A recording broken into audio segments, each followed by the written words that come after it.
The Book of Daniel. Daniel, chapter 1.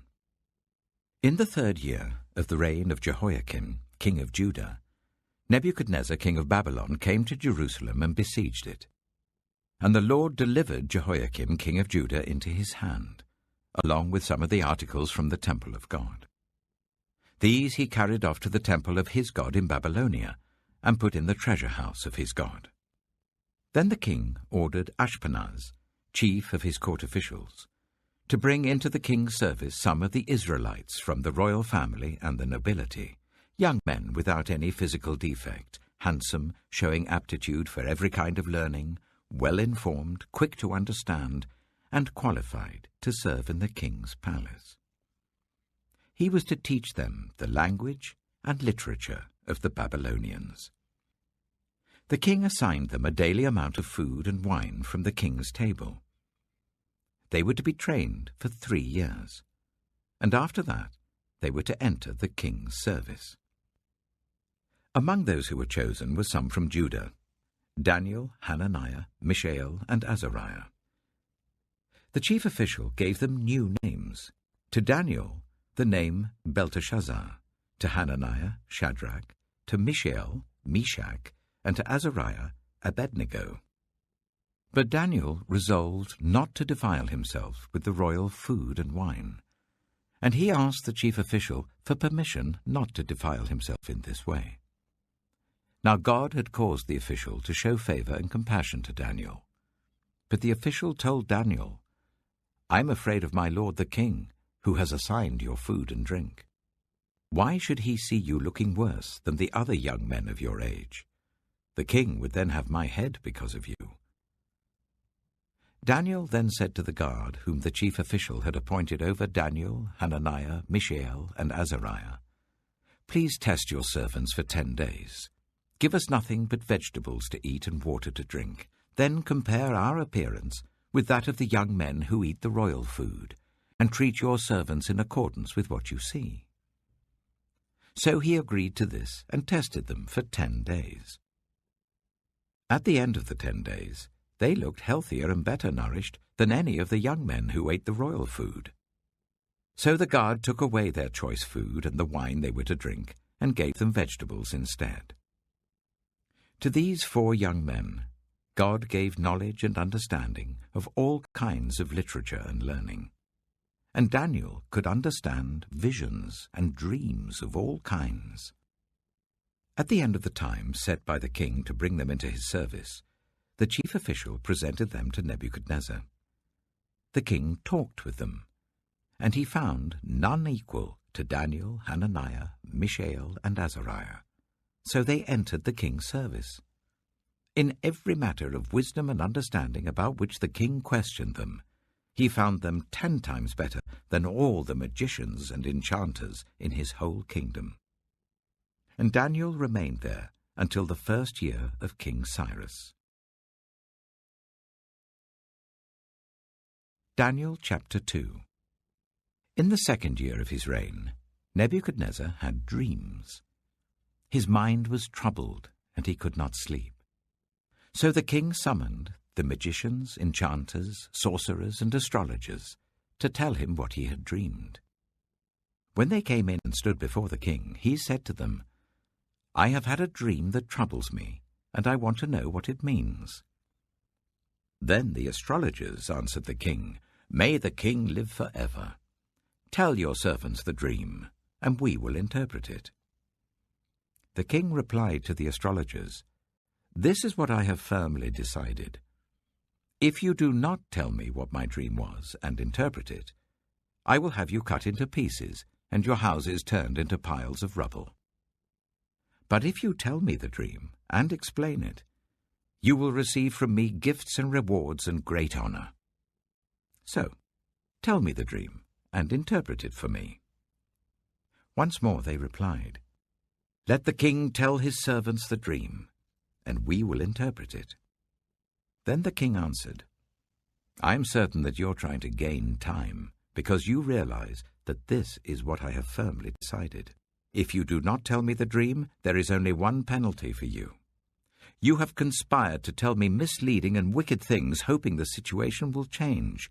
So then, tell me the dream, and I will know that you can interpret it for me."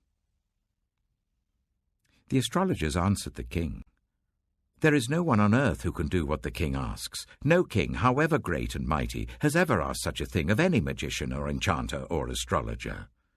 What the king asks is too difficult. No one can reveal it to the king except the gods, and they do not live among humans." This made the king so angry and furious that he ordered the execution of all the wise men of Babylon. So the decree was issued to put the wise men to death, and men were sent to look for Daniel and his friends to put them to death. When Arioch, the commander of the king's guard, had gone out to put to death the wise men of Babylon, Daniel spoke to him with wisdom and tact. He asked the king's officer, "Why did the king issue such a harsh decree?" Arioch then explained the matter to Daniel. At this, Daniel went in to the king and asked for time, so that he might interpret the dream for him. Then Daniel returned to his house and explained the matter to his friends Hananiah, Mishael, and Azariah. He urged them to plead for mercy from the God of heaven concerning this mystery, so that he and his friends might not be executed with the rest of the wise men of Babylon. During the night, the mystery was revealed to Daniel in a vision. Then Daniel praised the God of heaven and said, "Praise be to the name of God forever and ever. Wisdom and power are his. He changes times and seasons. He deposes kings and raises up others.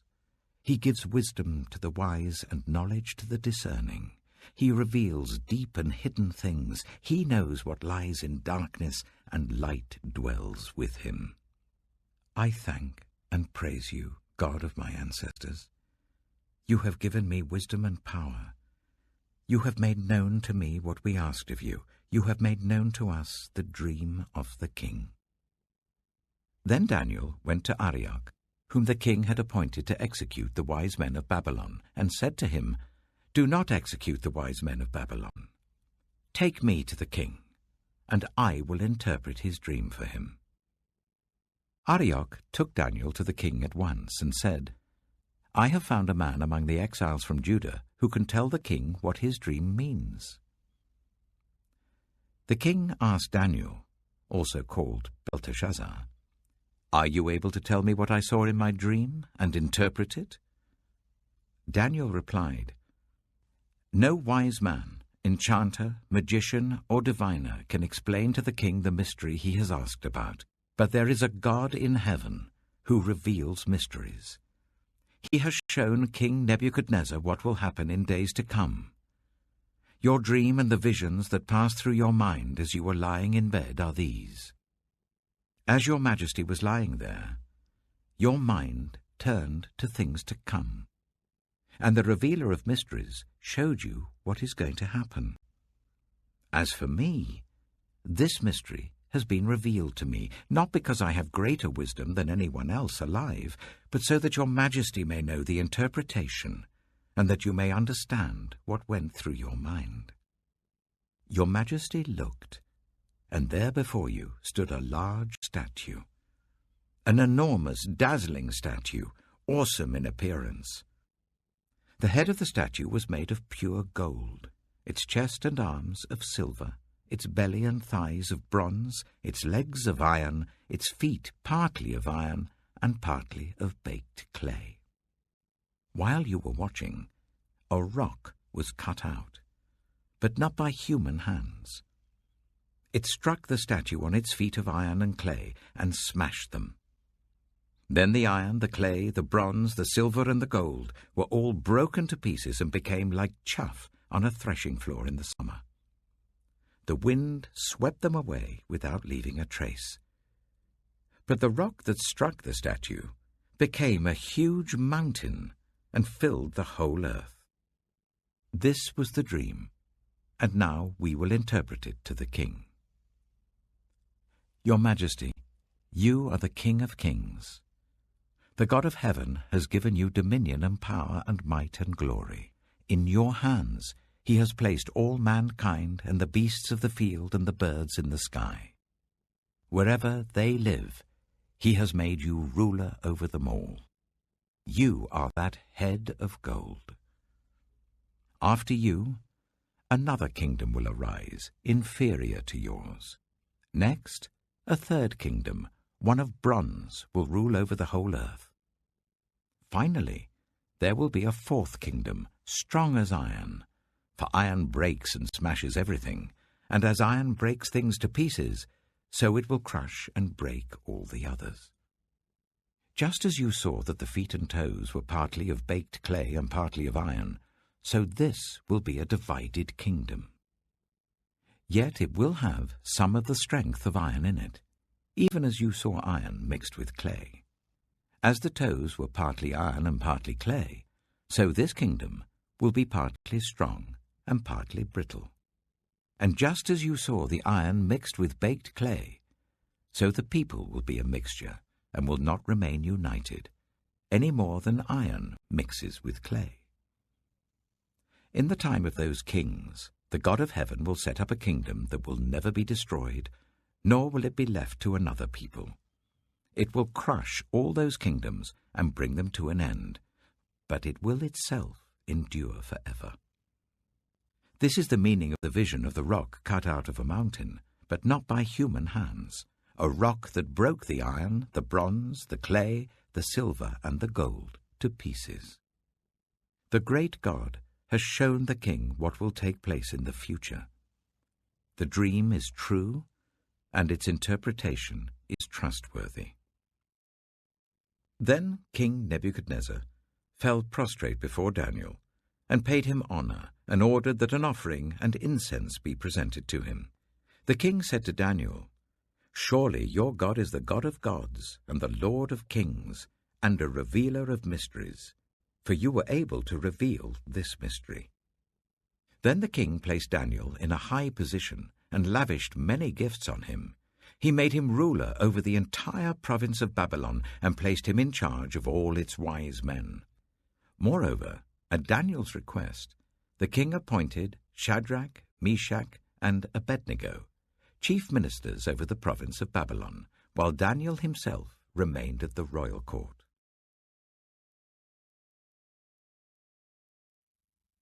Psalm 126. When the Lord restored the fortunes of Zion, we were like those who dreamed. Our mouths were filled with laughter, our tongues with songs of joy. Then it was said among the nations, "The Lord has done great things for them." The Lord has done great things for us, and we are filled with joy. Restore our fortunes, Lord, like streams in the Negev. Those who sow with tears will reap with songs of joy. Those who go out weeping, carrying seed to sow, will return with songs of joy, carrying sheaves with them.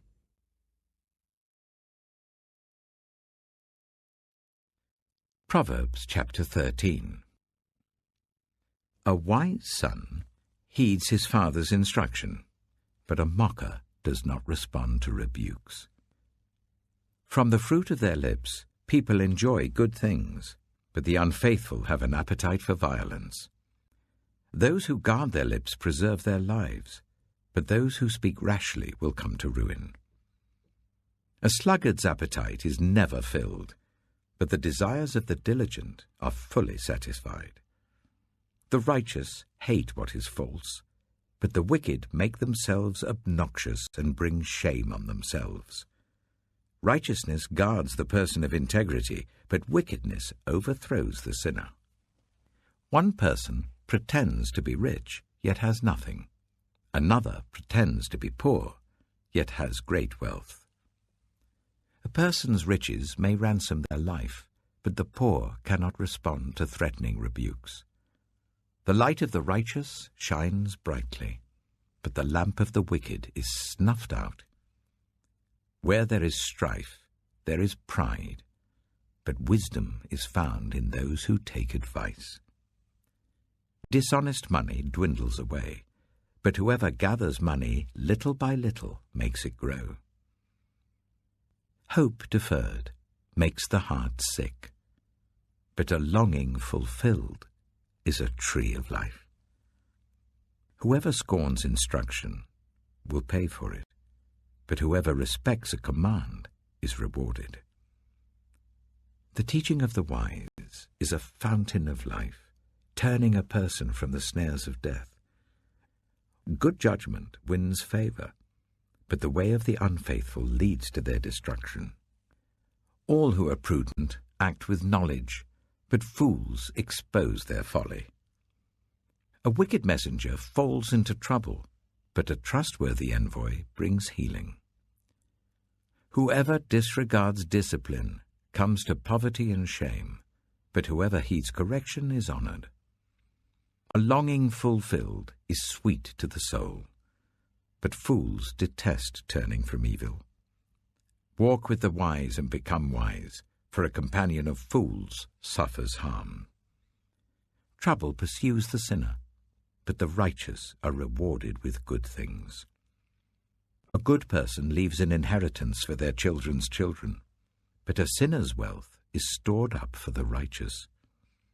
An unploughed field produces food for the poor, but injustice sweeps it away. Whoever spares the rod hates their children, but the one who loves their children is careful to discipline them. The righteous eat to their heart's content, but the stomach of the wicked goes hungry.